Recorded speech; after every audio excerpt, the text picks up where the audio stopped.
Con el poder de ser. Ángel Guardián MX presenta. Está muy bien, muchísimas gracias, Lupita. Aquí en esta mesa se ven las adopciones. Tenemos un grupo de voluntarias, madrinas y padrinos de esta mesa. Rodi estaba en las calles del centro, se aplique con las candidatas. Vamos a darle un aplauso a Cajeta. Y ahora lo van a mirar de cerquita. Roque es cruza de Rottweiler. Bueno, mi nombre es Anabel Pérez Gómez y yo soy presidenta de Recinto Animal.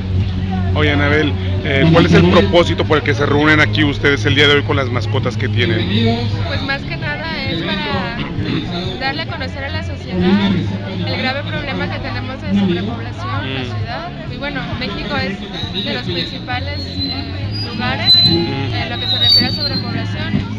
En este momento tenemos mascotas adultas, que son las que estamos promoviendo para adopción. Los requisitos son ser mayor de edad, se tienen que someter a una entrevista, llenar un contrato y una solicitud y dar una cuota de recuperación de 300 pesos.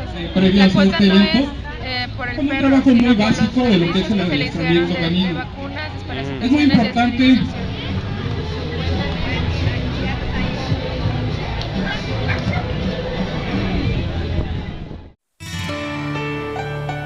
Esta fue una presentación de Ángel Guardián MX. Para más información, conéctate a www.angelguardian.mx.